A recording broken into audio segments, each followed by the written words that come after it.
welcome to Sam and Alex wandering off our first official vlog first. We're two Canadian backpackers on a mission to see every country in the world, and we're so excited to have you along with this journey. Anyways, we started our trip off in Bari. This vlog, we're going to be telling you why Bari, Italy is a gem and why you have to visit. And we have arrived. Look at this stud. Look at this stud. Drinking all my coffee. Our Airbnb was quite cute, right in the heart of this residential part of Bari, close to the old town. It was only like 15 minutes from the train station, but it was actually really cute. Cats would come to the window when we were sleeping, and also a few times it was raining at night, so we'd hear the rain at the window. Our Airbnb came with this super cute little patio that was really nice to have breakfast in. It was open to the outside so you could hear the birds as well in the morning. Now with all of our bags down, we can finally jump into the city, and look how beautiful the city is. Getting lost in Bari's streets was one of the best parts of the trip. Yeah, I feel like for the rest of the trip we were kind of using Bari as the baseline and comparing every city to Bari, which we probably shouldn't have done in retrospect because we should have just appreciated the cities for what they have to offer. But it's only because Bari was so freaking pretty.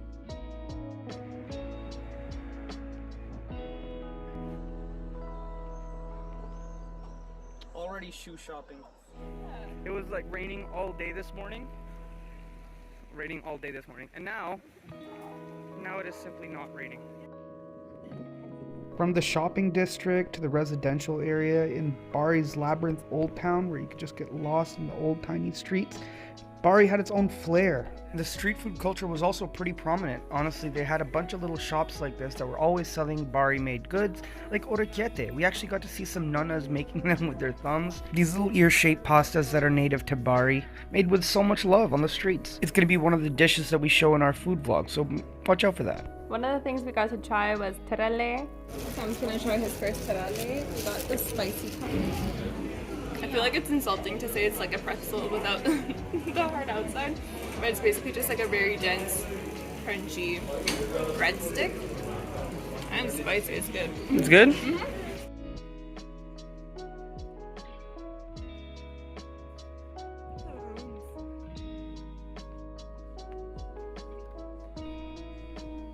The actual labyrinth of the old town comes from the fact that there's so many little entrances to it, and you can get really lost because of all the narrow turns that you can take. And there's always something cute just randomly in the middle of nowhere, like this church and this square.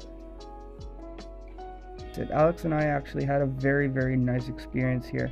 Without speaking to each other, we both walked in, both felt completely consumed by the grandeur of what was around us.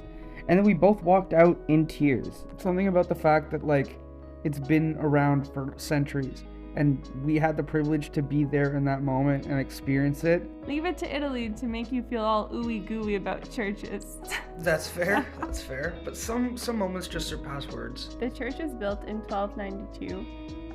In the crypt, which is where we are now, has the remains of Saint Sabinus, which were actually brought to Bari in 844.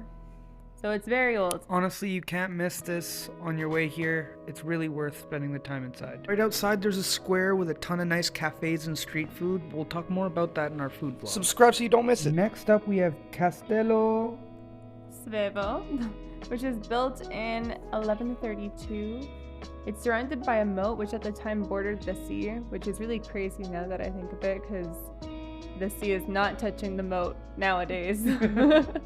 On the inside, they had an art gallery and a display of a bunch of different Bari artists, as well as their stories. The walls were filled with ancient architectural pieces from the castle, dating back centuries and generations, and it really, really took you back in time. It was so cool to see all the details that they would put into just the column pillars. All the pieces were so unique, because every ruler that lived in this fortress added their own twist. Beautiful ancientness. There's just cars parked. Okay, I swear that we're not these kind of cringy tourists that do this everywhere. But also a little. No, we just had an impulse to do this dance thing. I had a good mixture of things to see. It was really cultural. It's right by the water. We got to see a really nice sunset one morning. We had the whole morning to ourselves because we woke up at 4 in the morning because jet lag. But you know, sometimes jet lag works out in your favor, because I don't think I could have fallen in love with the city at any better of a time than like 5, 6 a.m. Just look at these streets, man.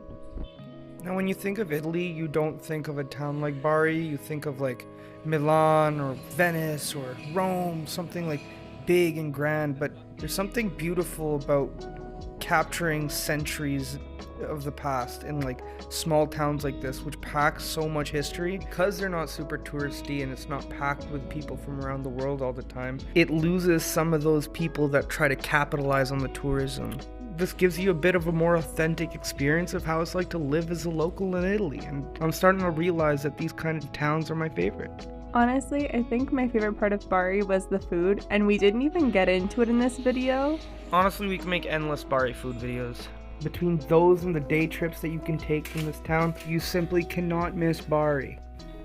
There are the lights. We hope you enjoyed this first vlog in our series. We have a ton more stuff coming your way, so let us know where you want to travel next, and until next time, keep wandering.